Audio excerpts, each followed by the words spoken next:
വലിയ വീട്, പുത്തൻ കാറ്.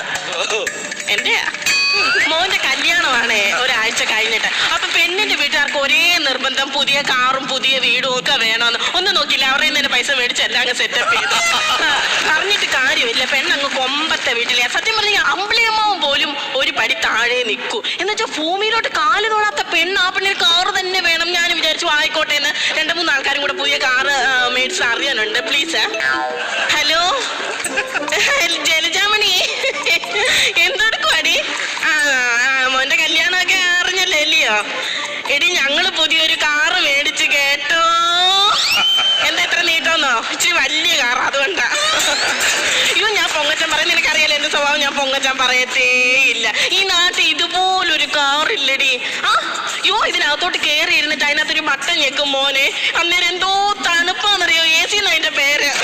അതെ അതെ അതെ അതെ. പിന്നെ പണ്ടത്തെ കാറ് പോലും നമ്മൾ ഈ ഗ്ലാസ് ഇങ്ങനെ കറക്കി കറക്കി കറക്കി അല്ല താഴ്ത്തുന്നത്. അതും ഒരു ബട്ടൺ ഞെക്കി കഴിഞ്ഞാൽ ഒറ്റ വലിക്ക് നാരങ്ങ വെള്ളം സ്ലോ വെച്ച് കുടിക്കുന്ന പോലെ അങ്ങ് താന്നങ്ങ് പോകും. പിന്നെ കല്യാണത്തിന് പറഞ്ഞേ, ഒരാഴ്ച മുന്നേ തന്നെ കല്യാണത്തിന് വന്നേക്കണം. പിന്നെ പിള്ളേരോട് പ്രത്യേകം പറയണം, കാറിന്റെ ചുറ്റും കിടന്ന് ഓടരുത്. ഞങ്ങൾ വഴക്ക് പറയുന്നൊക്കെ പറഞ്ഞേക്കണം. ശരി, ആയിക്കോട്ടെ ആയിക്കോട്ടെ ആയിക്കോട്ടെ. അവിടെ മനസ്സമാധാനത്തിന് ആശ്വാസം. എന്റെ ദൈവമേ, ഇന്ന് എന്റെ കുഞ്ഞിന്റെ കല്യാണം മുടങ്ങും. എന്റെ കുഞ്ഞിന്റെ കല്യാണം ഇങ്ങനെ മുടക്കുന്നോണ്ട് നാരായണമൊഴിയിലെ വിശംബ്രഹ്മം വരുന്നു. എന്തോ ഇനി വരും, ഒരാഴ്ച ഉണ്ടല്ലോ സമയം. എന്തോ വേഷവും അമ്മാവ. ഞങ്ങളെ പണ്ടത്തെ പോലാണോ ജീവിക്കുന്നത്? ഞങ്ങൾക്ക് ഇപ്പൊ അന്തസ്സുണ്ട്, ആഭിജാത്യമുണ്ട്, കുറച്ച് അഹങ്കാരവും ഉണ്ട്. സത്യം പറഞ്ഞു കഴിഞ്ഞാൽ അയൽവാസികളോട് പോലും ഞങ്ങളിപ്പോ പണമായത് പിന്നെ മിണ്ടാറില്ല. ആ സമയത്ത് ഈ കൂറ വേഷമൊക്കെ ഇട്ട് ശേ നോട്ടി നോട്ടി നോട്ടി. ദൈവത്തെ ഓർത്ത് ഇങ്ങനത്തെ വേഷം ഒന്നും ഇടരുത്. വല്ല പാൻറ് മേടിച്ചിട്. കള്ളം പറയട്ടെ, പ്രായത്തിൽ മൂത്താന്ന് ഞാൻ നോക്കത്തില്ല കേട്ടോ. കഴിഞ്ഞ മാസം മിനിയെ കൊച്ചിന്റെ കല്യാണത്തിന് വന്നപ്പോ അമ്മ പാട്ടിട്ടേക്കുന്നത് ഞാൻ കണ്ടാന്നല്ലോ. ഞാൻ പാട്ടിട്ടതല്ല, പിള്ളേരെല്ലാം കൂടി നിർബന്ധിച്ച് എന്നെ ഇടിപ്പിച്ചെന്ന്. അതുപോലെ മച്ചിട്ട് ടെറസിന്റെ പുറത്തുനിന്ന് താഴെ ചാടാൻ ഈ പിള്ളേരെ പറഞ്ഞ അച്ഛൻ വരുവാണെങ്കിൽ പാൻറ് ഇട്ടോണ്ടെ കല്യാണത്തിന് വില എന്ന് പറഞ്ഞു. ഞാൻ പറഞ്ഞു എന്നെ പാൻറ് നിർബന്ധിക്കല്ലേ ആണോ, ഞാൻ ടെറസിന്റെ മേലെ കയറി ചാടി ചാവൂന്ന് പറഞ്ഞു. ഞാൻ അങ്ങനെ ടെറസിന്റെ മേലെ കയറി താഴോട്ട് ചാടിയപ്പോ പിള്ളേർ എന്നെ പാനിനകത്ത് കോരി എടുക്കുമായിരുന്നു. അങ്ങനെ ആ പാനിനകത്ത് കയറിയിരുന്നത്. ഈ കാറൊക്കെ ഇതൊക്കെ ഇറന്ന് ഓടിക്കണ്ടായിരുന്നു കൊച്ചേ. അയ്യോ ഈ കാർ ഓടിക്കത്തില്ല. ഈ കാർ കല്യാണത്തിന്റെ അന്ന് ചെറുക്കന് പോകാൻ വേണ്ടിട്ടാ ഫ്രണ്ടിൽ ഇങ്ങനെ ബോണറ്റെ പൂവൊക്കെ വെച്ചിട്ട് അലങ്കരിച്ച് കൊണ്ടുപോകും ഞങ്ങള്. അങ്ങനെ ഉണ്ടെങ്കിൽ കല്യാണത്തിന് പോകുമ്പോഴേ ഫ്രണ്ട് സീറ്റ് ഞാനിരിക്കും. അവിടെ ഞാൻ ഇറങ്ങുമ്പോൾ എന്റെ കാലെടുത്ത് വെളിയിൽ വെക്കും. എന്നിട്ട് അവിടുന്ന് വേണം ക്യാമറ ഷൂട്ട് തുടങ്ങാൻ. പടത്തിലൊക്കെ കയറാൻ ആഗ്രഹമല്ലയോ? നമ്മളൊക്കെ ആര് വിളിക്കാനോ സിനിമയ്ക്കകത്തൊക്കെ. സിനിമയ്ക്കത്തല്ല, ഭിത്തിയിലെ പടത്തിനകത്ത് 1 ലക്ഷം രൂപയോളം പൈസ കൊടുത്ത് വീഡിയോക്കാരെ വെച്ചേക്കോ. ഈ ഉണക്കക്കാലുമായിട്ട് അങ്ങോട്ട് തന്നെ അടിച്ച് ആ ഭിത്തി കയറ്റുമെന്നാ പറഞ്ഞത്. വന്ന സ്ഥിതിക്ക് അമ്മാവൻ കുറച്ച് റെസ്റ്റ് ചെയ്യേ. താഴത്തെ നിലയിലെ ആ വലത്തെ അറ്റത്തെ റൂം എടുത്തു. അതാകുമ്പോ നല്ല വെട്ടവും വെളിച്ചൊക്കെ കയറി. അത് ജനല് തുറന്ന് തൊട്ടപ്പുറത്ത് മതിലില്ലയോ, അത് അട്ട പോത്തെ ഞാൻ ഇങ്ങനെ നോക്കിയിരിക്കും. അങ്ങനെ നോക്കുന്നത് ഞാൻ ഇങ്ങനെ അതിശിച്ചു. നമ്മൾ 2 കാലം കൊണ്ട് നടക്കുമ്പോൾ തട്ടി വീഴത്തില്ലല്ലോ. ഈ പുല്ല് ഇത്രയും കാലം കൊണ്ട് പോകുമ്പോ തട്ടി വീഴത്തില്ലേ ഈ അട്ട?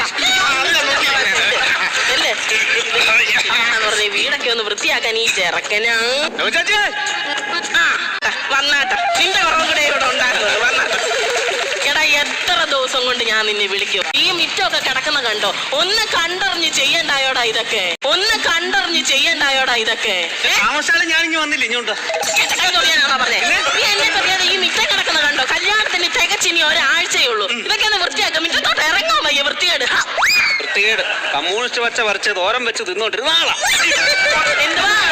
അല്ല, ചൊറുതലൊക്കെ ഉള്ളതുകൊണ്ട് നല്ലപോലെ ചൊറിയുമെന്ന് പറഞ്ഞതാ. അതെ എല്ലാം വൃത്തിയാക്കണം. കല്യാണത്തിന് ആൾക്കാർ വരുമ്പോ ഇവിടെ നീറ്റ് ആൻഡ് ക്ലിയർ ആയിരിക്കണം. ഒരു കാര്യം ജിനിയെ പുറകെ അങ്ങ് ചെത്തിക്കോ. പുറകെ ചെത്തിയാ ഭിത്തിയെ തറച്ചു വെച്ചേക്കുന്ന ഒരു ആർശില്പം പോലെ പരന്നിരിക്കും ചേച്ചി. എന്റെ പുറകെ ചെത്താനാണോ പറഞ്ഞത്? എടാ വീടിന്റെ പുറകേനെ അങ്ങ് ചെത്തണം. ഒന്നും പേടിക്കണ്ട, എല്ലാം ഒറ്റ മണിക്കൂർ കൊണ്ട് റെഡിയാക്കാം. അല്ലടാ ദാസാ, നീ കൂലിയുടെ കാര്യമൊന്നും പറഞ്ഞില്ലല്ലോ. അതൊക്കെ എന്താ പറയാനാ ചേച്ചി, നമ്മൾ അപ്പുറം ഇപ്പുറം കിടക്കുന്നവരല്ലേ. നമ്മളെ അപ്പുറം ഇപ്പുറം അയൽവാസികളല്ലേ. നമ്മള് അങ്ങനെ പറയാൻ പറ്റുമോ? ചേച്ചി എന്തോ തന്നാലും ഞാൻ സ്വീകരിക്കും. ആണോ? പണി കഴിഞ്ഞ് പോകുമ്പോ ഒരു ബൊക്ക അങ്ങ് സ്വീകരിക്കാവോ? എന്നിട്ട് ഞാനോട് ഒരു പ്രസംഗം കൂടെ നടത്താം, മതിയോ? 1500 രൂപ ശമ്പളം തരണം. പണി കഴിയുമ്പോ പടക്കെന്ന് കയ്യിലോട്ട് നോക്കുമ്പോ ഗാന്ധിജി എന്നെ നോക്കി ചിരിക്കണം. 1500 രൂപയോ? 1500 രൂപ. എടാ ഈ മുറ്റത്തെ 2 പുലി പറിച്ച് കളയുന്നതിന് 1500 രൂപയോ? ഈ പുരികത്തുനിന്ന് 2 രോമം പറിച്ച് കളയുന്നതിന് 2500 3500 ഉപയോഗിച്ച് പറിക്കുന്നതിന് ആവും പിടിച്ചോ നേലത്ത് നിന്ന് കരിഞ്ഞു തുടങ്ങി പണിയെടുത്താൽ 1500 രൂപ ചോദിച്ചാൽ തരാനില്ല. ബ്യൂട്ടി പാർലറിൽ കേറി ഇറങ്ങി നടക്കുന്ന ആളാണ്.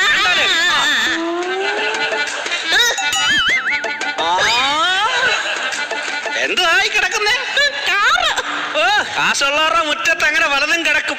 അപ്പൊ നിനക്കറിയാം കാശുള്ളവരുടെ മുറ്റത്ത് അങ്ങനെ പലതും കിടക്കുമെന്ന്. കാശുള്ളോണ്ടാണ് കഴിഞ്ഞ ദിവസം കെട്ടിയാനെ പിടിച്ച് മുറ്റത്ത് കിടത്തിയത്. അയ്യോ അല്ല അത് ചൂടായ കാരണം കെട്ടിയത്. ഇത്രയും വലിയ വീട് വെച്ചിട്ട് AC ഒന്നും ഇല്ല, ചൂടാന്നു ഇതിനകത്ത്. അതുകൊണ്ടല്ലെന്ന് എന്നെ കയറി ചൊറിയാൻ വന്ന് ഞാൻ ചൂടായി എടുത്ത് വെളിക്കളഞ്ഞു.